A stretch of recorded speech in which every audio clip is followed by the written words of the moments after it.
lonely story. Under a lone street light, a bluesy refrain, a song about love's pain. Oh jeez, here come the waterworks again. Just can't stop remembering our love. Non-stop rock talk with Tyson Bryden. Welcome to Non-Stop Rock Talk. I am your host, as always, Tyson Bryden. On today's show, I'm very happy to welcome from the Grafenberg Disciples, bassist, songwriter, and producer, Bob Madsen. Bob, welcome. How's it going? Pretty good. Thanks for having me, Tyson. I appreciate it. It is a pleasure. Thank you. So, before we get into actually speaking about the music, can you possibly tell me a little bit about the Grafenberg Disciples, pretty much, the Coles Notes version of how the band came to be, where you're from, and any other pertinent details you might want to add? Okay. The Grafenberg Disciples is really nothing more than a bunch of misfits that like playing a lot of different types of music. And that being said, we don't actually try and choose one particular type of music. We just go wherever we want to go.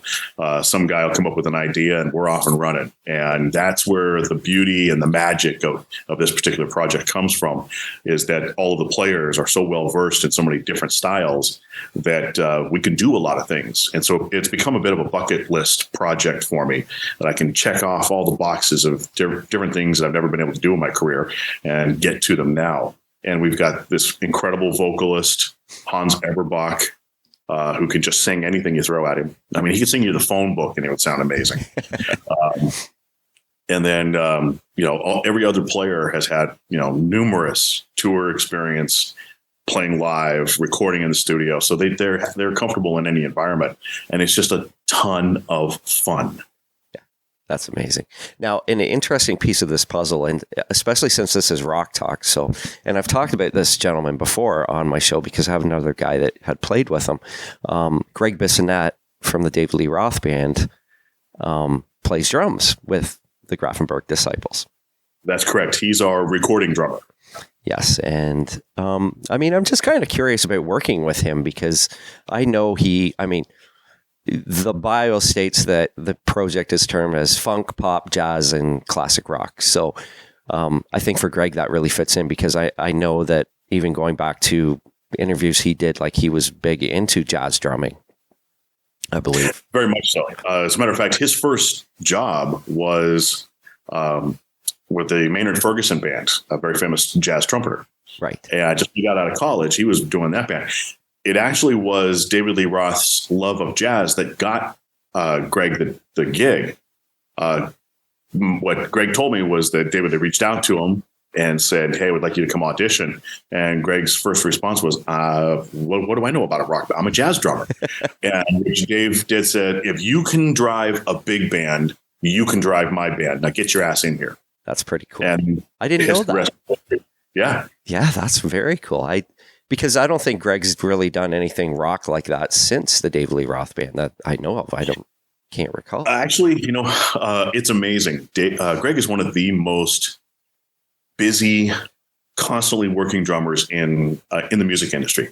He can do several sessions in a day, and it's all different types of music. I've heard him do anything from pop to jazz to movie scores to absolute death metal, screaming, dark, just, real heavy stuff. And he plays it all brilliantly. We can go in there and literally we can do about a song an hour in the studio with Greg. So I guess you, as a producer, you don't really have to tell him anything, really. I guess he kind of... not really. Just kind of gets the vibe. Actually, all you have to do is, and I'm glad there are no cameras in the studio because it's really kind of an embarrassing thing. You might air drum some of the parts to him that you have in mind. Okay, so here I am sitting on a couch with my arms flailing around, trying to beatbox something that I want to have done on a particular spot in the song, and somehow he's able to look at what I'm doing, hear what's coming out of my mouth, and go, "Oh, okay," and he writes it down, and then he goes in and plays it perfectly.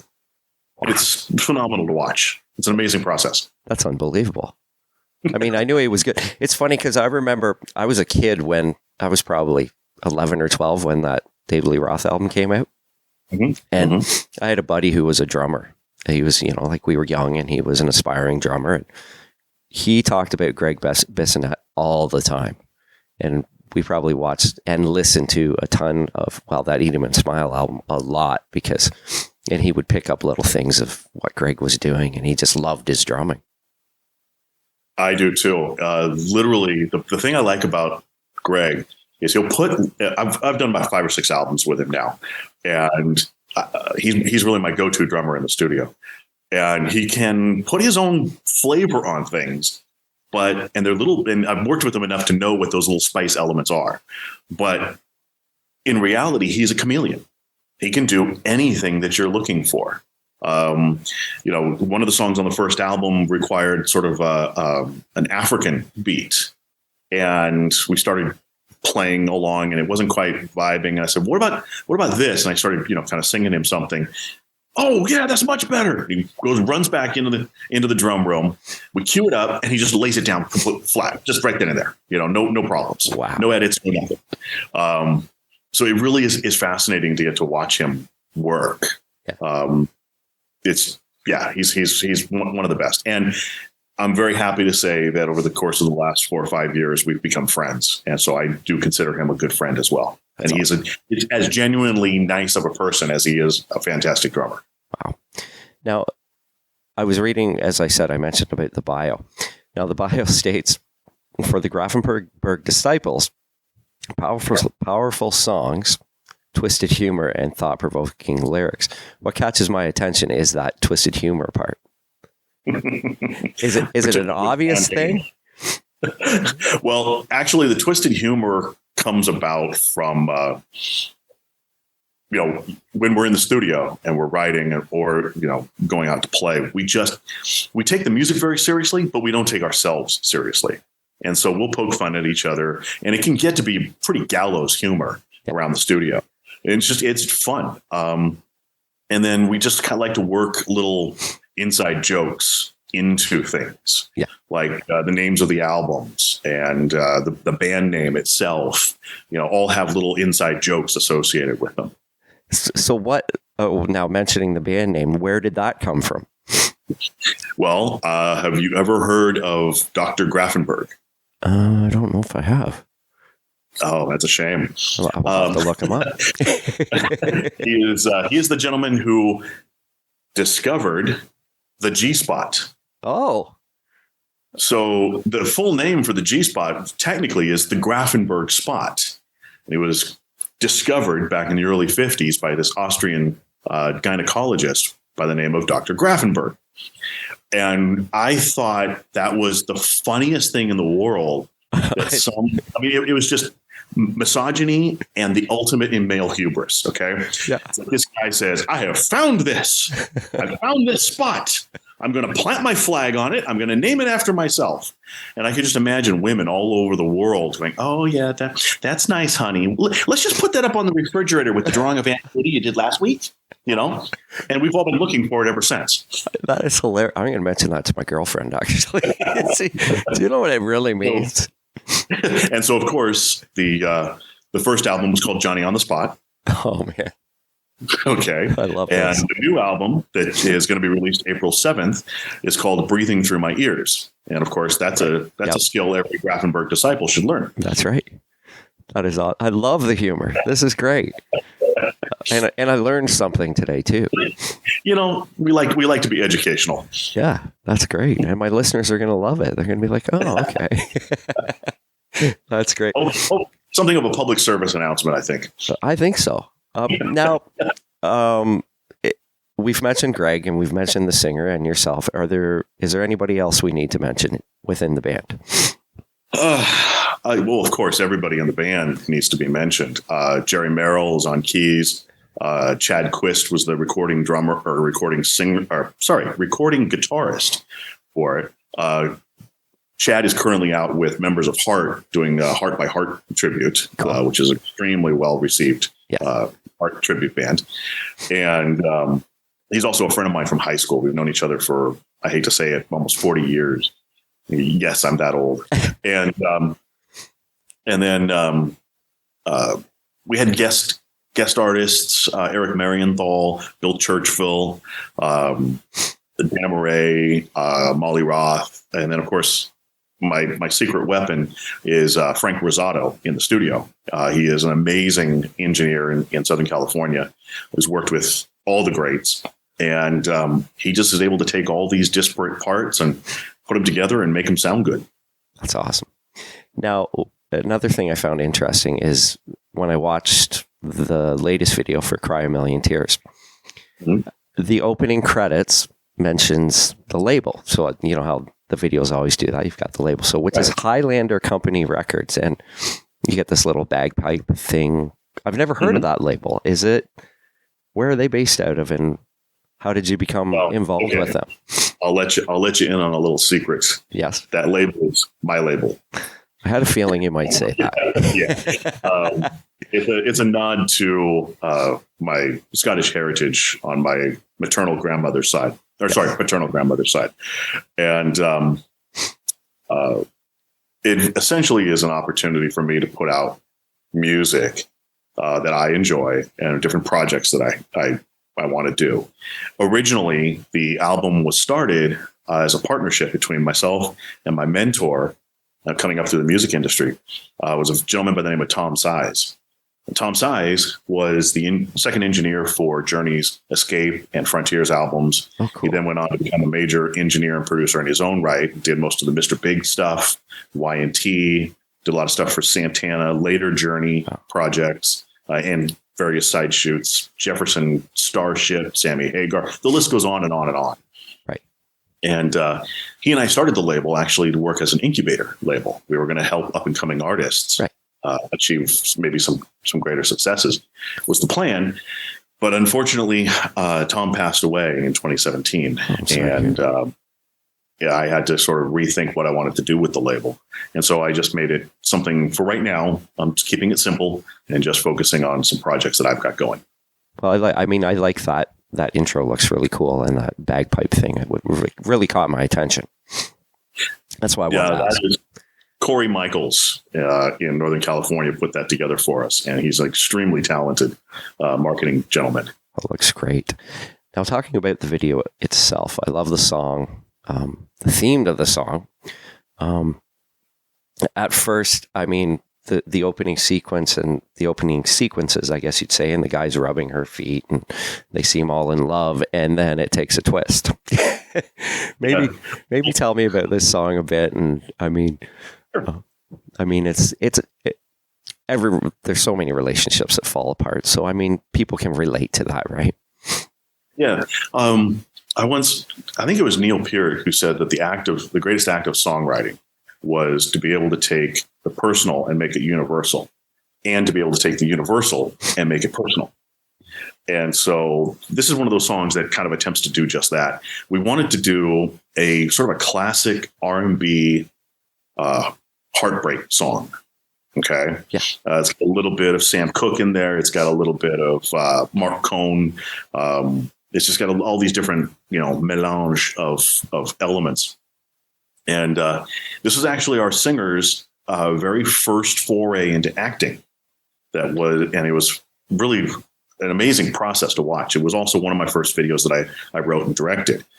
And so we went down to Southern California and rented a place to shoot.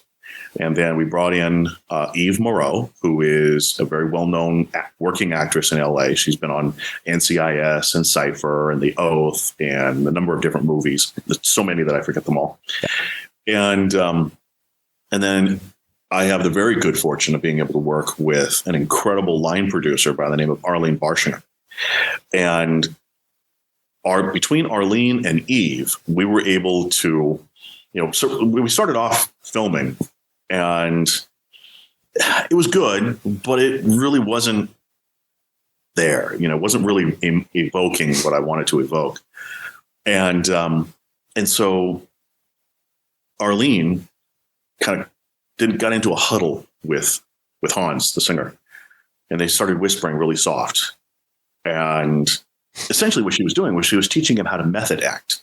Uh-huh. And so over the course of about half an hour, she worked him up to be where he was able to draw on his own emotions, his own previous breakups, his own pain centers, That's if you amazing. will, and draw on that. And that's where you see the pain in his performance. That's where you see that emotion. Those are not fake tears. He was actually crying. Now, the thing is, Hans is one of my best friends. I absolutely love the guy. I know where a lot of those pain centers are in his past. Right. So I knew what he was thinking about. I knew what he was feeling. And it was the worst thing as, a director to see one of your best friends dredging themselves through barbed wire emotionally. Okay. And then to go, that was great. Can we do one more take? Oh, man. Yeah, it was painful. That would be painful. Wow. But you got it out of him. We did. And the other thing is we had no dialogue. Every single part of that was improv based on instructions and coaching from Eve. Wow. So as she's yelling, you can't tell it, but she's actually, okay, now you have to yell back at me, that kind of thing. And the two of them would go back and forth until we got enough to work on it. And then we sent the whole thing off to another friend of mine, Dan Reed, from the Dan Reed Network, and he did all the video for us. Oh, cool. We put that all together. It looks great. It's Thank really you. well done. Really well. I enjoyed it. It was great. Now, with the song, there are what we'd call Easter egg goodies within. Apparently. Yes. Now, maybe you can tell me about that. Okay. So our previous album had a song about Neil Peart from Rush. Everybody in the band is very influenced by Rush, and his passing greatly affected all of us. And so I wrote this song called No Words. Yeah. And that song was very, very well received within the Rush community. And made some really good friends as a result of it, got to meet some great people. And so we wanted to do something that sort of tied in with that song and that video, and also was another way of showing just a nod to, the boys up north and our respect for them. Yeah. And so we worked in a number of Rush Easter eggs into the video itself. So as you're watching, if you see something that reminds you of Rush, or, oh, that's one, write them down. And then if you send me or send the label a list of the Easter eggs that you found and send it to info@thehighlandercode.com, you get them right, we'll send you a free download of the album. That's cool. That's great marketing. That's great. Well, it's not really marketing in as much as it's just part of us. We wanted to show our influences. Yeah. No, that's very cool. Now I'm trying to think back to the video. I'm trying to think, was she wearing a Rush t-shirt? I can't remember if she was. I know it was a rock t-shirt of some sort, but I'll have to watch it again. I'm not going to say. Yeah, no, definitely not. Definitely not. That's really cool. That's creative. That's really well done. Now, I also checked out the video for Girl with the Broken Smile. Ah, yes. That one's a little bit darker. It's a little bit darker feel, but I find it relaxing. I think that's one of those ones I think I could listen to when I'm mellow at home and just going around the house and doing whatever, Tell me about this one a little bit. Well, I have to admit, I stole that line, and it was just I was listening to Maroon 5, and in one of their songs, they reference a girl with a broken smile, and it's just one of the lines within a stanza. Yeah. But I thought, oh my God, that's a brilliant image. Fantastic. And so then I came up with the whole storyline around it and all this kind of stuff. And then during one of our songwriting sessions, like I said, this project is a real bucket list project for me. And I used to listen to a lot of GRP productions, Dave Gruss and Lee Ritenour productions, Yvonne Linz and Brazilian music. And so I wanted to try my hand at doing something that was more Brazilian-esque, if you will. Yeah. And this was our attempt to do so. And we had so much fun doing it. And we wrote the whole song, did this whole thing. And then, again, the same team, when you have a great team, you keep them together and you keep them working. And so Arlene helped me get an amazing actress, Amber Wegner, who is I love this woman. She's just wonderful. She came in. We found a place where we could shoot, a place called the Rain Room down in Los Angeles. Yeah. And we shot the video there. And then we got a extremely talented up and coming actor by the name of Arturo Rangel. Rangel? If I'm mispronouncing it, I apologize. But he plays the soldier. And he actually drove, from like a couple hundred miles away to be in that video. Wow. For us. And it was just a wonderful experience. And again, Dan got a hold of it and then put it together into this wonderfully cohesive little mini movie that we were able to do. That thing was actually shot in 2 days. Really? It's over. Yeah. Just boom, boom, boom. Oh, that one looks great too. Thank you. Now, we did mention Rush. So for me, as you know, I'm Canadian from Toronto. Mm-hmm. And myself and many of my friends are huge Rush fans. Now I've been going back and trying to get everything on vinyl because it just seems like the thing to do now. But with that said, simply amazing band. And you mentioned the tribute song. So have you been a Rush fan since literally you were a kid?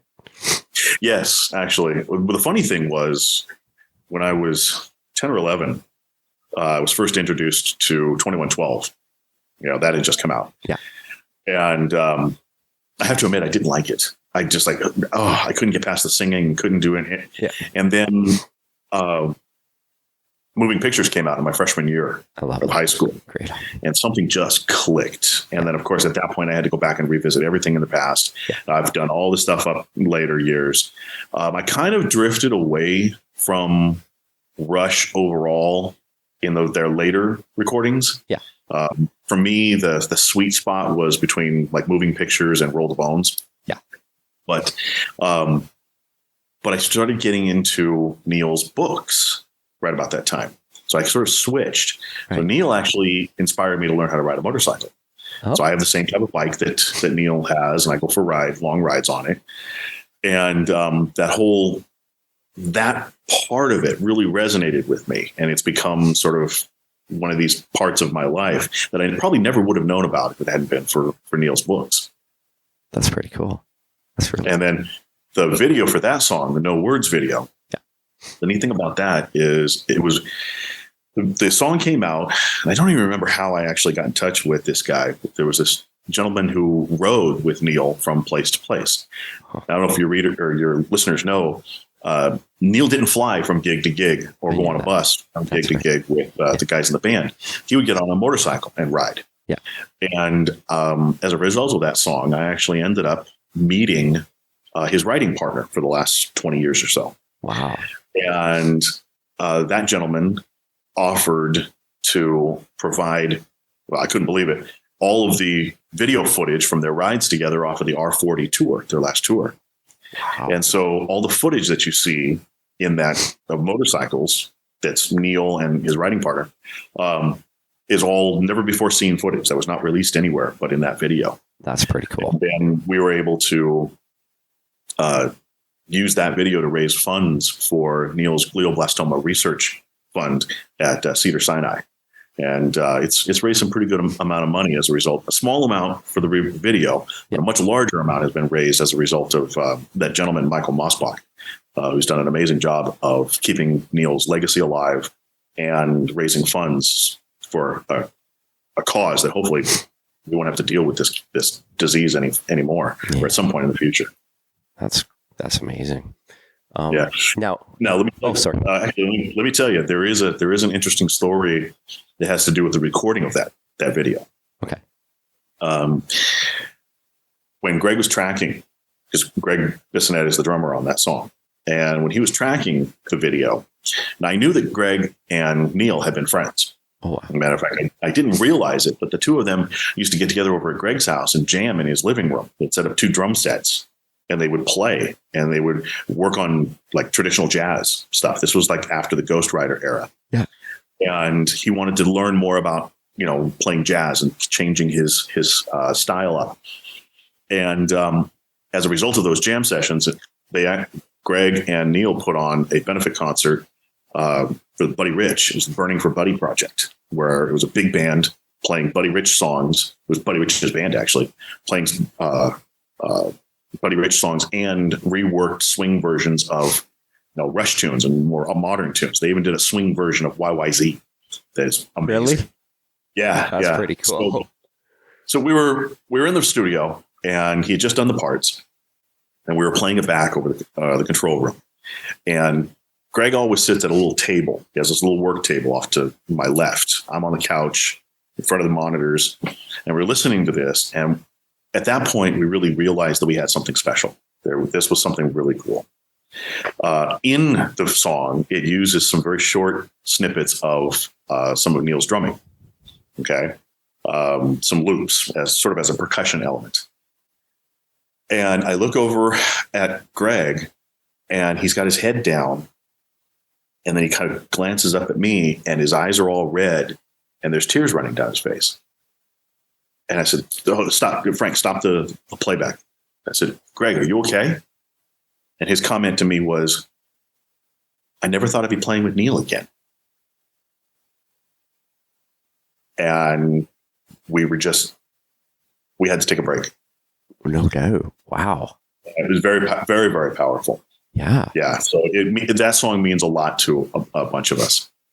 Oh, wow. That's crazy. I don't even know how to react to that. That's amazing. Yeah. Well, actually, okay, I'll follow that up with another story about that song that was actually kind of funny. So when we were doing the video and we were working up all the video, I originally wanted to have a number of famous drummers play along with the video. Yeah. And so we went to the studio and went in, filmed the drummers. And unfortunately, due to a complete screw up on my end, I wasn't able to use that continuity thread in the video. But we're sitting here, we had some extra time in the studio. So we're just kind of sitting around. These drummers are there. And I said, "Well, Frank, why don't you throw up some of the stuff that we just finished so they can check it out?" Because Greg had just gotten done finished a number of songs on the album. So Frank starts pulling them, these sessions up, starts playing them. And Hans is there with me because we were filming him at the same time, and myself, and with these other drummers. It was John Mader and Jimmy Keegan from Spock's Beard and Pattern Seeking Animals. And they're listening to this stuff and they're going, "Wow, listen to that voice. Wow, Hans, you've got a hell of a voice. That's really a great performance." And I'm sitting there going, "Well, what about the song? What about the lyrics? What about the bass playing? What about me? Aren't I pretty too?" At that moment, Hans's nickname was born. Marsha. Marsha. It's always about Marsha. It is. So from that point forward, he has been known as Hans Marsha Eberbach. That's amazing. I love that. That's so funny. I was just sitting there going, they're focusing. I wanted them to groove off the song. I wanted them to be amazed by Greg's drum parts. I wanted them to notice my bass playing, and all they talked about was Marsha. Marsha. So you were feeling like Jan Brady. Pretty much. Yeah. Yeah. Wow. I'm sorry about that. I was so insulted. Nothing against Jan. No, of course not. Of course not. So have you heard Alex Lifeson's latest project, which is Envy of One?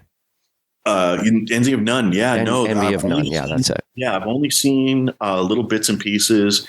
I haven't really had a chance to check it out. I hear it's absolutely wonderful. That it was it was the thing that broke the logjam for him, from what I understand. Yeah. It was something that enabled him to dip a toe in the water of songwriting and getting back into the studio without the pressure of it being another Rush album. Yeah. And so it was. I remember reading an article saying that it was an incredibly liberating experience for him to just be able to come in and be himself and to contribute, what he felt at that moment. From what I understand, it's amazing. I've only heard bits and pieces of it, so I remember when it came out, which is probably almost a year now, I think. At least, yeah. I think it's been a year. Yeah. And Andy Kern from the band Coney Hatch plays bass on it. And I've had Andy on my show a couple times, and he always talks about Alex because it blows him away that he gets to play with Alex Lifeson. I can easily understand that. Yeah. That would just being in the same room, it was actually, that would be a sublime experience. And we did have one of those in the making of the video on No Words. When I went down to Southern California to get all those video files that Michael had so kindly licensed to us, was, I get down there, and then all of a sudden something clicked, and I realized that it was the 1-year anniversary of Neil's death. And I was supposed to meet with Michael. Right. And I called him. I said, "Are you sure you want to do this today?" And he said, yeah, no, come on over. Let's get this done. Yeah. So, okay. So believe it or not, on the 1-year anniversary of Neil's death, I was in the salon of a yacht in Southern California, drinking scotch that was old enough to vote with 2 of Neil's best friends. Wow. Okay. Yeah. I felt like a fly on. I felt like, this is unreal. And they regaled me for hours with stories of the shenanigans they used to get into, either on tour and off tour. Right. Because they weren't just tour friends. They were friends. They were real friends. Yeah. So the stuff they used to get into was amazing. My hotel was only about a 15-minute walk from the yacht. Yeah. Okay. But the walk back took 45 minutes. The difference was staggering. Wow. That's an amazing experience. It was. Yeah. That's wicked. Well, Bob, I want to thank you for joining me today. But before I let you go, is there anything else you'd like to say or promote in regards to yourself or the band or anything? Well, I would definitely be grateful if your audience were to pick up the album. It comes out on all, that sounds like a Visa commercial, everywhere you want to be. Everywhere you want to be. But it's all the streaming sites, all of the regular purchase sites on April 7th. Yep. And the album is called Breathing Through My Ears. And we're very, very, very proud of it. Now you're chuckling at that. Oh, I love it. Now you know it. But yeah, it'll be out on the 7th, and we're looking forward to doing some really amazing things, including potentially touring. Yep. We're doing our first gig that same night, as a matter of fact, in Northern California, up in the foothills, and so we're gonna have some fun with that. That's awesome. So hopefully we'll be coming to a town near you. Perfect. Well, I wish you the best of luck with it. Hopefully my listeners will pick it up, and they'll get some snippets of it when the interview posts, so of some of the songs. So anyways, so thanks again. I appreciate it. We do have several more videos in the can that are going to be ready to come out. So I'm definitely open to doing this again at some point. Absolutely. Okay. I'd love to. Okay, Bob, thanks so much. Thank you. Okay, take care. Bye-bye.